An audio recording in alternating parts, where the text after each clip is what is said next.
Hey guys, welcome back to the channel. Today we are working again on the MS250 Joe Dirt saw. Last video I got new crank bearings and crank seals put in, and in this video we are going to get this saw fully assembled and see if we can't get it to fire up and see how it runs. Be sure to give me a thumbs up, hit subscribe, and let's get started. Alright guys, I'm not the best at remembering what every single little piece is called. But you're going to take that black piece and you're going to put it on that metal piece. Look inside that black one. See how it's got a flat piece, right? Like a flat spot. Make sure it lines up properly and pop those on together. I decided to put a little bit of grease on both pieces just so this would assemble a little bit easier.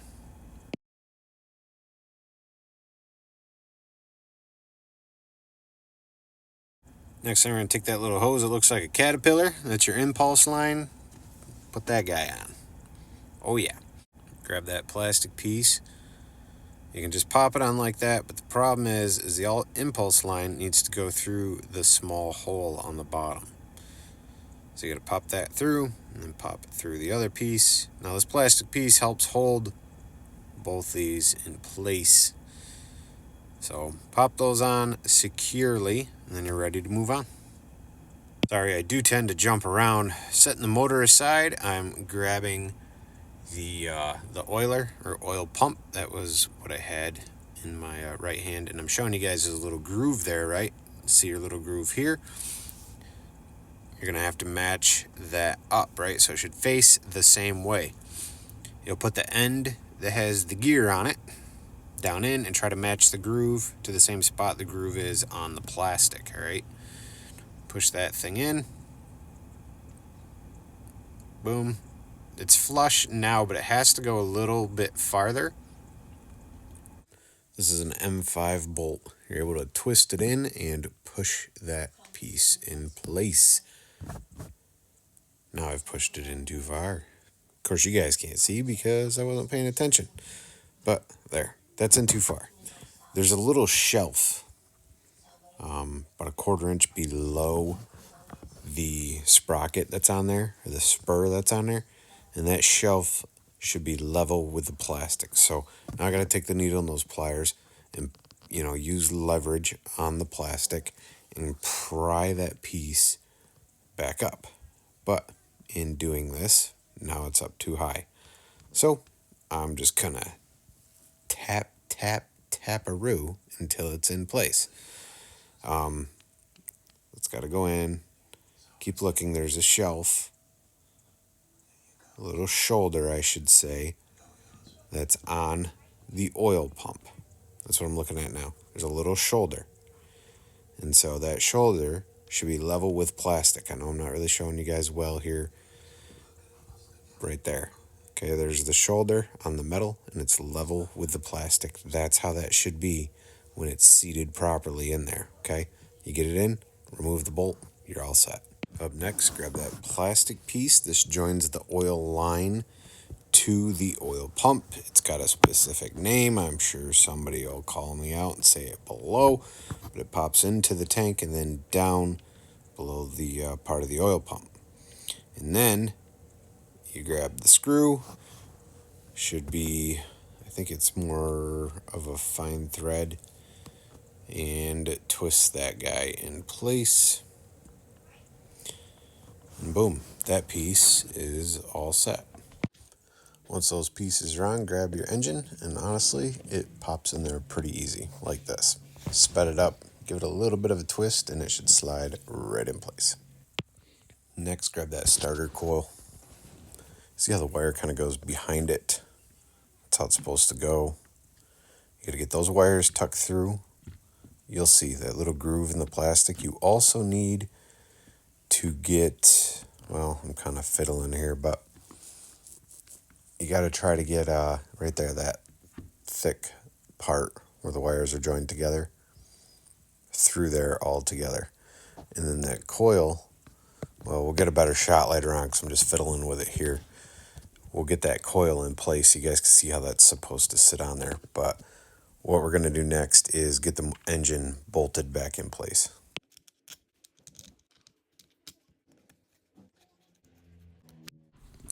Alright guys, coming back to that coil, you should have just a wire like this, right, by itself, and then you've got this other yellow and green wire. That one is going to go up to the motor first. There's a little groove for it to pop in, and then up to that screw for the motor, right? This other one, take one end, put the screw through it, and screw everything in. This should be a fine threaded screw. I have made the mistake of putting this in where the oiler is on the bottom instead of a coarse thread. I actually think I said earlier, use a fine thread. That should have been a short coarse thread, and this should be a short fine thread. Screw the two wires together to the motor so these can work as grounds. And then take your wire and a bolt and bolt that through on the left side of the starter coil. Not left, right. Jeez. It's getting late sitting here editing. Right hand side, right there where I'm putting it, right? And then bolt this thing in place. Next we're going to put the flywheel on. So you don't need to tighten that coil down all the way. You can get it really close. Just leave those bolts kind of loose so you can move the coil a little bit, because you got to be able to get the flywheel on. I was just showing you the flywheel has a key spot and the shaft has a key slot so that these match up properly. Line those up and, you know, just pop this guy on by hand because we haven't put any rope or anything back in yet to stop the piston from moving, so we can't fully tighten this down. Now I have this nifty tool from Stihl to get my gap proper in here. You need the proper spacing.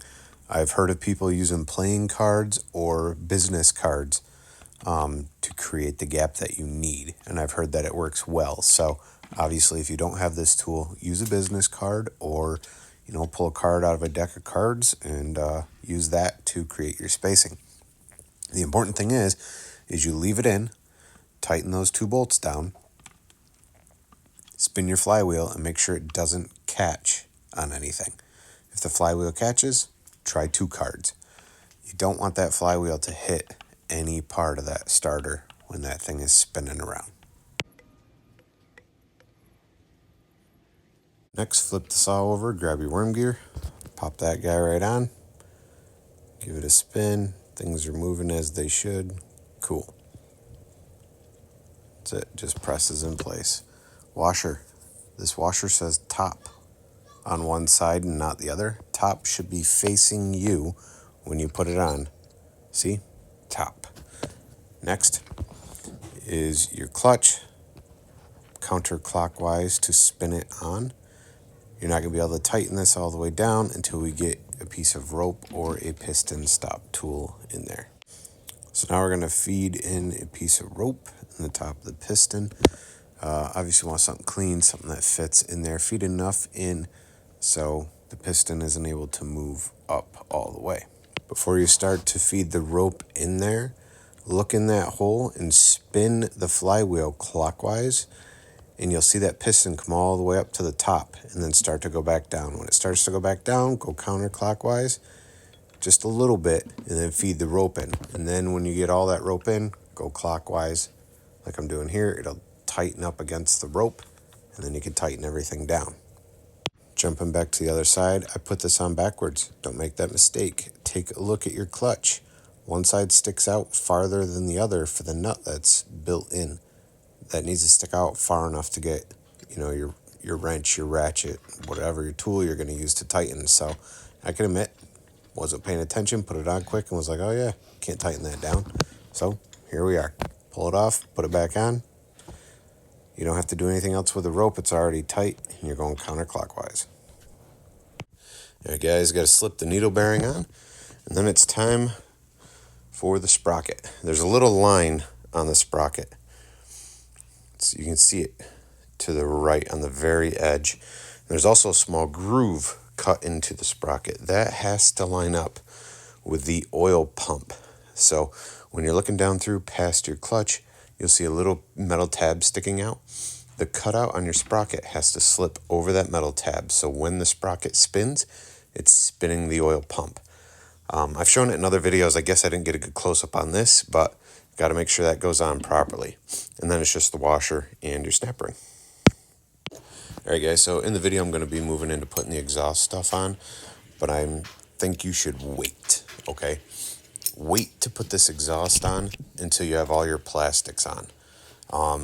It's going to be hard to put on part of the orange plastic that has a rubber grommet next to your exhaust if the exhaust is already in place. So do this step closer to the end. Once your plastics are on and the saw is more together, brake handle, all that stuff is on, put the exhaust, put these pieces on last. It's pretty self-explanatory, but do it last. It'll be easier to do some other assemblies that we're going to get to in just a moment. So this is the part I'm talking about where the exhaust is in the way. If you look to the right, that little orange piece of plastic, you got to have a rubber grommet in there. And disassembling, mine came out, so here it is. Putting a little bit of that assembly grease. Just put a little bit of grease on it. I should have just taken the exhaust back off. It's easy enough, but I decided just to say the heck with it and work around it. Save yourself the headache though. Leave the exhaust off and do this part first. But if you decide to do it like mine, you can tilt it sideways. Give her a squeeze. Work it in there. Again, it's just more of a pain in the butt to do it this way.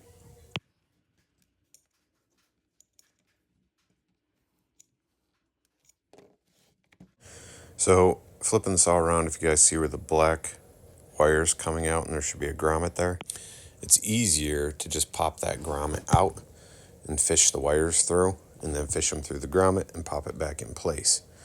But now we're looking underneath the handle and there's a few things we got to do here. You have that impulse line that has to be connected to the impulse port area that's behind the carburetor. You've also got this line right here for your tank vent. You got to fish up through.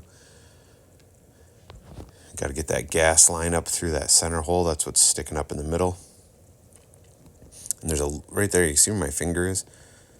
That rubber is the gasket that's attached. It's not a gasket. It's called something else, but it's attached to the motor of the saw. And you got to use your rounded over screwdriver and kind of pop it through the handle here. Get it all the way through and then get it to lay flat. You don't want it wrinkled or anything. But in the midst of doing that, you also are going to have to get in there and get your impulse line hooked up, kind of where the screwdriver is right now. And I realize this isn't a good view. This is one of those things you have to, obviously if you have eyes on it, what I'm saying may make more sense. Now, if you decide to do what I just did there with pliers, be careful to not rip the plastic. We're going to move into trying to get that impulse line hooked up.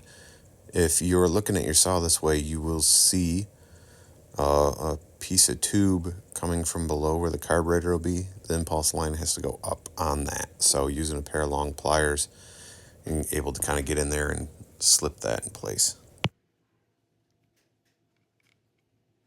Back to those wires, pushing them through that grommet. And then we'll just pop that grommet in place on the saw and move on.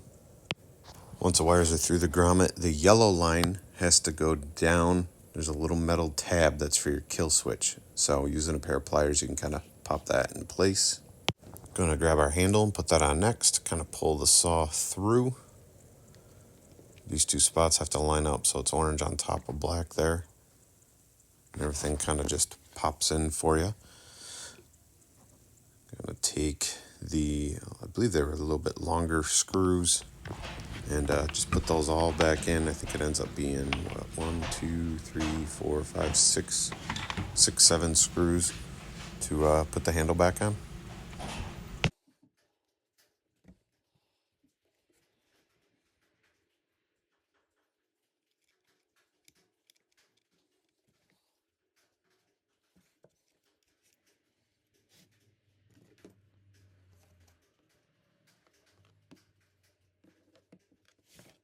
If you guys are still here watching, be sure to give me a thumbs up, hit subscribe, trying to grow this channel. We are going to be making some cuts and using a 500i here in the near future, making a few videos with that saw, so that should be pretty fun. Don't want to miss out. Hopefully this video is helping you reassemble your Stihl MS250. And if there's any questions I can help you with, feel free to ask.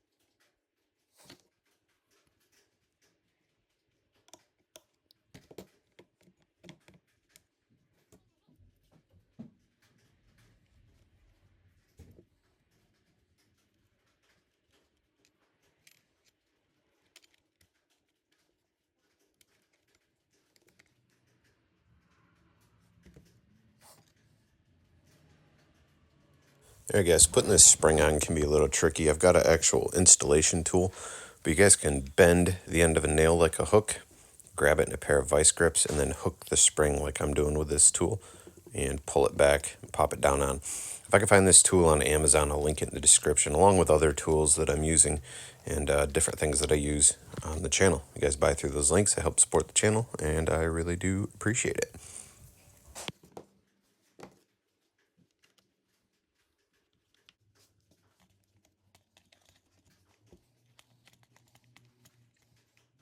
You're going to mess around with this cover to get it in there. It's got to slip underneath and then pop in place. Then put the four bolts in. Remember, that one's got that weird metal bushing washer for the handle. And then the rest are just probably the rest of the bolts that you have that are the coarse thread. Tighten those guys down and we'll move on. Back where the carburetor goes, you've got this piece. You can see the little lip in the metal that goes facing in. Got our little seal on there. Make sure the hole for the impulse line is clear. You're going to grab your carburetor. The petcock on the bottom, or the brass tube on the bottom, if you will, should be facing toward the handle when you put it on. Then you can pop your gas line on, but we also put the throttle linkage on. Just kind of fished it in when I popped the carb on. Now it does come off sometimes, like right here. Got to fish it back on, no big deal. But you push the carb forward, hold that, squeeze the trigger, and your plastic piece will come forward for the throttle rod. A little better view for you guys, right there. And then you just gotta pop it down into the trigger. Can be a little tricky sometimes.